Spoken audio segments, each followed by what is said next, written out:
This film is about 4 Ugandan experiences that illustrate how culture values, traditional governance systems, and the current practices have been found useful in managing resources, resolving conflicts, curbing insecurity, and fighting corruption.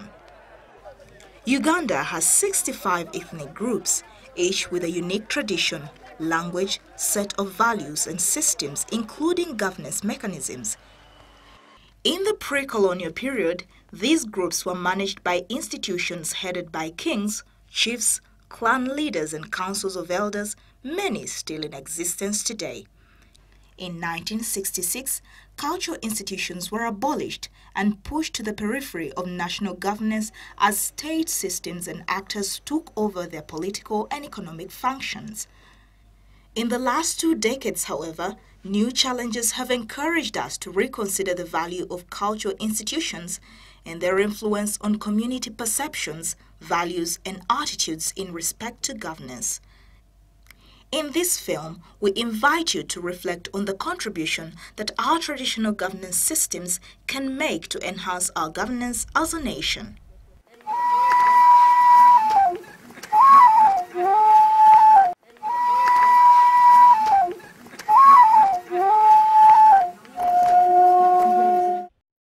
In various parts of the country, different resources are cherished for their economic, cultural, and social value. In northern Uganda, for instance, land is a most valued resource. In Pokot and Karamoja, cattle are a symbol of wealth and social status. In Panyimur, a port along the shores of Lake Albert, fish is a valued resource and a source of unity as well as conflict. In pre-colonial times, these resources were managed by institutions that defined access and ownership rights, resolved conflicts, handled security, and ensured a measure of public accountability. These governance mechanisms, though not officially recognized, still present today important and effective avenues through which governance may be understood from the perspective of local communities. In northern Uganda, customary land tenure prevails. Land is not owned by individuals but by families and clans. 1995, customary land was recognized as a tenure, one of the 4 tenure systems, fully recognized and operationalized by All Act.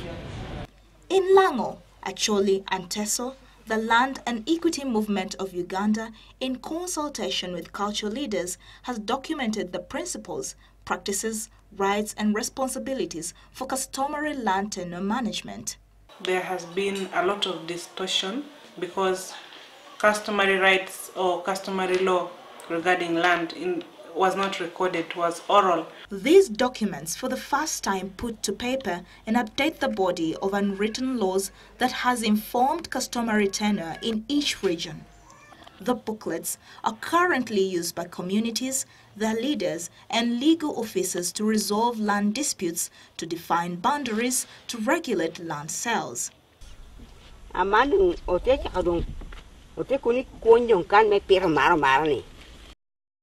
We have promoted, campaigned on making it more difficult for a land grabber to encroach onto your land by planting physical trees and drawing maps.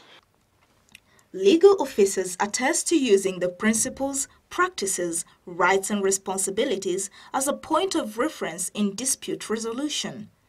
Actually, with this book coming into force, I see a big change coming up, especially when the community is made aware. I see that there will be a great change. It is going to be useful for all, for the women, if you like, who will now say, where is it written that I don't have rights to land? It's also going to be useful for government when they're writing policies or writing laws. They now have something written down. It's useful for the traditional institutions when they're passing judgment. In Lango, the books are actually also being used in the courts of law. The magistrates are making reference into this book to pass judgments on land under customary tenure. When the survival of a community revolves around a single resource, its careful management is essential. In Pokot, a traditional court, the Kokwo meets daily and plays an important role in managing issues and resolving conflict related to cattle. Then solving issues now like disputes between maybe if somebody has a cow, has stolen your cow, that's the council of elders also will come. They will sit down and then they will resolve the problem just there and there. Wanafanya kukwa, alafu sasa wanafata wenye waizi wale wametoa hizo ng'ombe ndio wamefanya hizo ng'ombe zao sifanye nini? Siende. Yaani raia wanaonanga waizi hawa kama government nafata wanatoroka.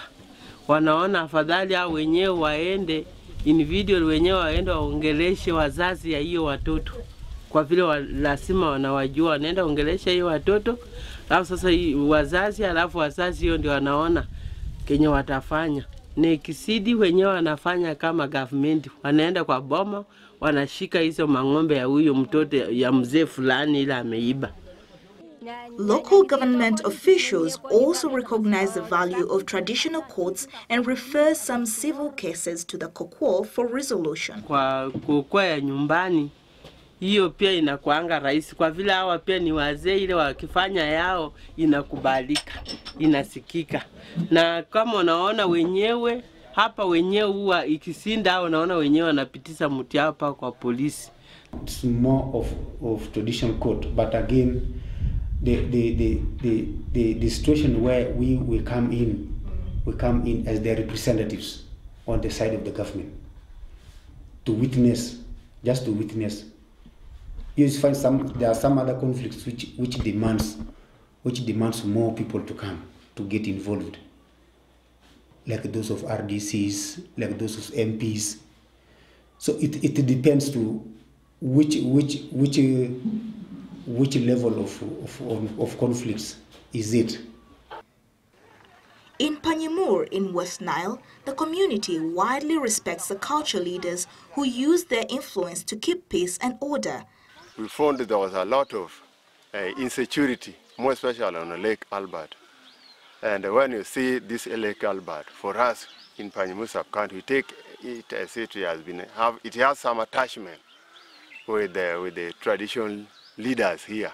We started realizing that there was a lot of stealing of fishing gears. Those people go with the pangas, bows and arrows to go and steal.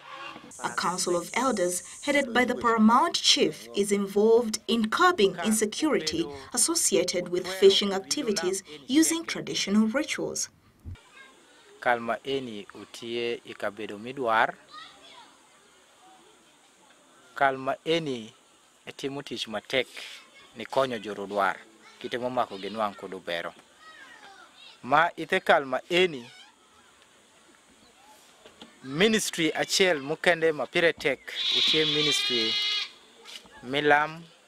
When the traditional leaders, they started performing their rituals, they cast it, they say those who will go with the bows and arrows in the lake, they will not come back, they will die, because this is the lake of their ancestors who have given them all of us to survive on it. Since he's a traditional cultural leader in the community and the people have big trust in him, whenever he comes into a problem, whether if it is serious or not, people tend to listen to him more easily. Then they come back to him, the words he gives to these people, they understand it, because many believe that the traditional institution is also of value to them. The local government officials work with these institutions, which they see as a source of cohesion, to influence attitudes against criminal tendencies. We invited the district security committees to come and meet with us, and just to come and witness, because some of them used to think that the performance, the way the traditional chiefs perform their rituals are negative. We have almost about 10 government agents who are managing this lake, but managing it has defeated them. With the help of the traditional chief, we have managed to defeat the bad act over the lake. since we are always in touch with the traditional chief, he is closer to us and we are close to him. When we involve him and when he involves us, we don't see them coming back to us, which means the problem is solved in a good manner. Governance is not only about resources, structures and systems. It's also about people and their relationship with power. It's also about leadership and accountability. In Toro, a traditional learning space, the Isazi has been recreated to publicly hold leaders accountable for the use of resources. Traditionally, the people here, when they talk of Isazi, it's a place in front of the house, and maybe they have a fire around that place. Isazi was intended to train the young ones who sat at the feet of elders. That's really the purpose of Isazi. A council of elders works to promote integrity and social responsibility in the region. Now Isazi is a forum that we as leaders of this Toro region, in one of the meetings, agreed that we should have a forum of elders where we can work together for the betterment of the society. We feel in the system as political leaders, the way we arrange today, their ideas, their contribution to development may not be tapped. But if we interface on a forum that is free of government regulations and other laws, we could build the society better. Leaders and holders of public offices are put to task on live radio talk shows and in conferences to account for the use of public resources.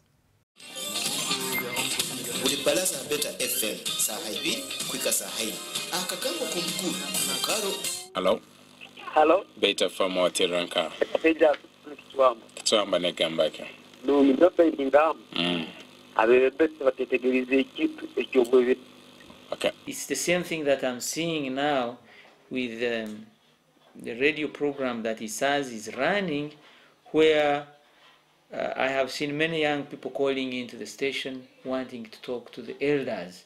The Isazi, they come with a program, come in with a program, here in Gamba, kick echiremeseze, ebyobwomezi here in Toro, kugenda kurungi maiso. We don't know what is happening. But what we know is the hospital doesn't have ABCD. What we know, the roads are not there. What we know, the students in school are sitting on 4 people on one bench or something. What we know, there are no good facilities in our schools and whatever. They are demanding for those things, and they want to know. To me, Isazi is more or less a voice for the people, a voice for those who could not come up and say, because for them they have no strings attached. They can raise anything that they feel is in public good interest. We had an elders forum to specifically look at the health and education sectors in the local government. While in the process, we encountered a number of challenges. In this case, we are looking specifically at Kavende Health Center 2, where a maternity ward was constructed but not completed. Nkakwa twenda nenda kuzara naruga hano ndi kuza Kijura factory na hika muhanda nazara kandi ogwe nkaba ndataha rubaju rw'igwarire rya Kabende hati kuruga hano akuhika Kijura kilomita 10. The contractor was paid 75 million, that is something like over 90%. Isazi has been following this in partnership with the authorities to see what exactly went wrong.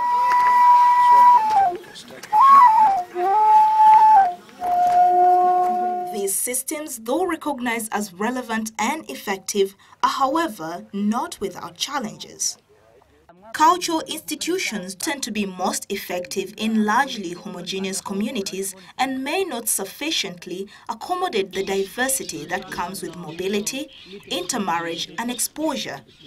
In addition, their strength in using traditional methods and knowledge may not always equip them to deal with contemporary development challenges.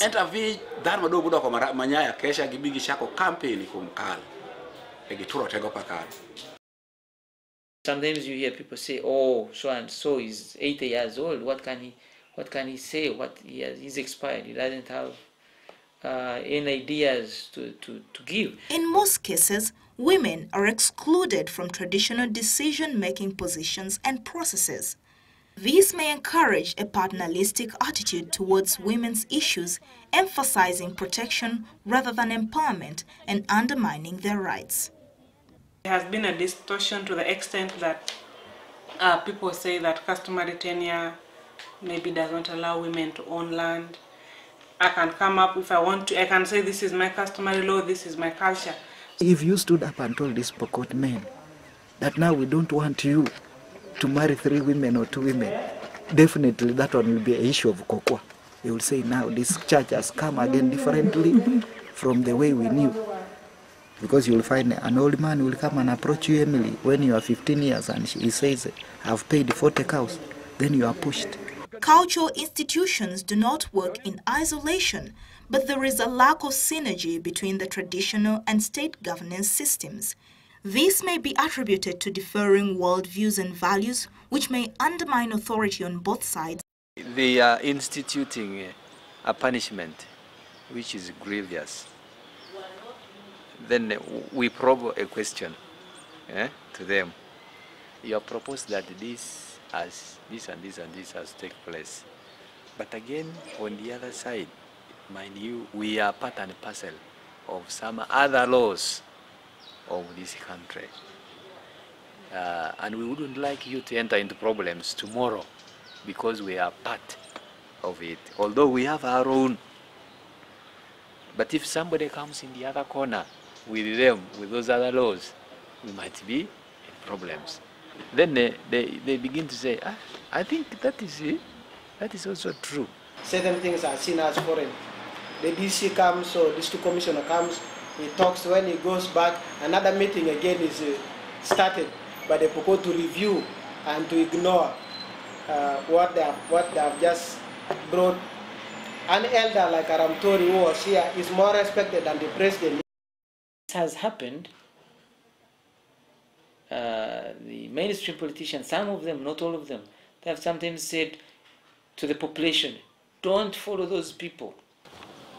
You have politicians, mainstream politicians on one side, and you have us on the other hand.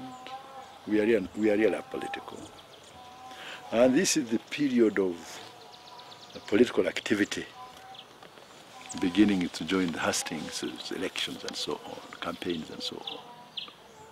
So they feel that this Isazi is beginning to capture part of their followers. That's why they feel a little threatened. Popular dissatisfaction with statutory mechanisms, which are seen as commercialized, lengthy, partial and foreign, compels communities to seek alternative avenues for redress. The magistrate is not there in this community, and more particularly in Amudat. But still, we could use the same magistrate of Nakapiprit. Even the one of Nakapiprit came of recent. It used not to be there. It used to be Moroto. The elders were calling, inviting, asking us to look for soldiers who stole, who ate their honey. They're asking us for soldiers who took 25 women during this disarmament process. They want to punish them traditionally.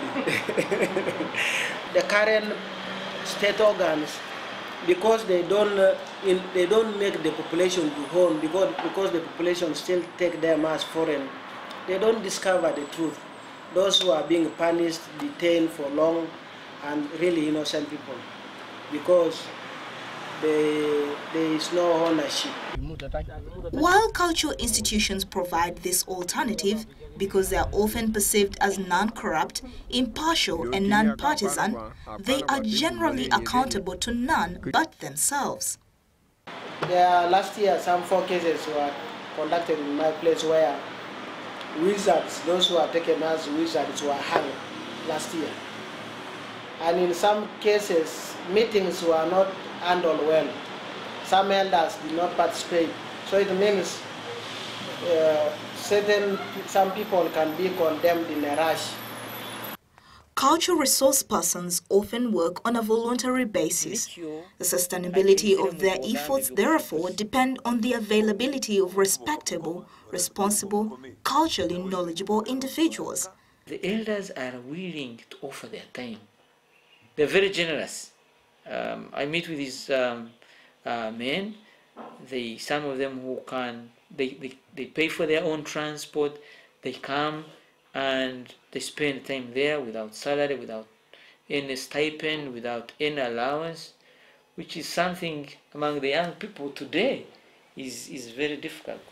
Limited resources may, however, expose culture leaders to intimidation by the rich and the powerful. We have no office. We currently depend on occasional sporadic donations that are given by people who value the Isazi.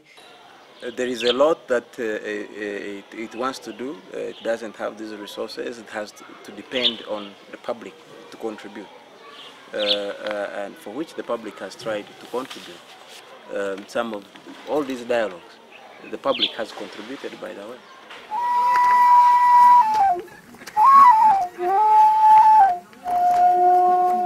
What can we conclude from these experiences?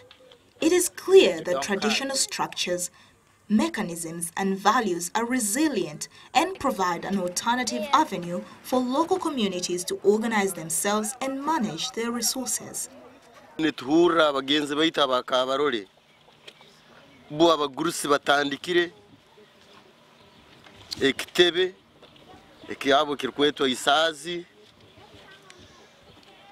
Bagenzi baitu abaru ebisengo nabo bayina ekitebe ekirkwetwa komi.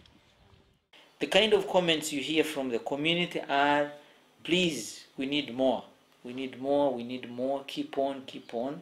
At the moment they look at it as maybe a single remaining uniting factor in the area where people of all religions, people of all tribes, people of all political affiliations can go and they would be welcome. Governance is not culture neutral. It must resonate with the values, needs, and aspirations of the governed. Thus, traditional governance mechanisms, such as those presented in this film, offer an opportunity to domesticate state systems which are largely perceived as foreign. By so doing, communities will better understand state governance and more effectively play their role as citizens. Isazi has followers. Why? Because we are touching certain chords in the hearts of people. Wadarupui. Machinyo ketunya dun tekene ni washidi jog de. Wabi keshidi jogene. Kungaruman bisido rewa ketimo pen mwacha mita do lurcha. Warombi pajaluri barucha. Washa kotime wadoki. Kakeno na wawi. How we used to be caned, and now of course caning is out.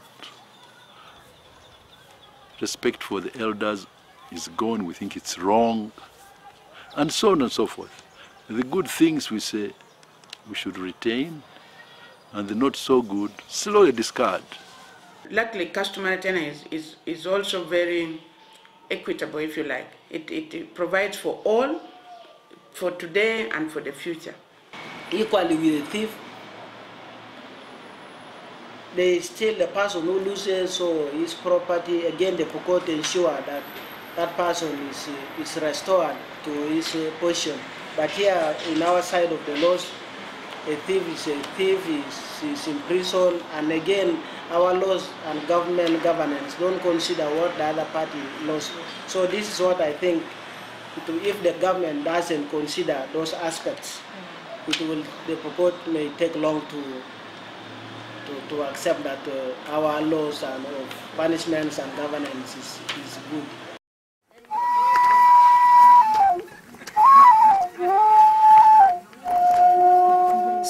synergy between traditional and state-inspired perceptions of justice is imperative for conflict to be resolved conclusively.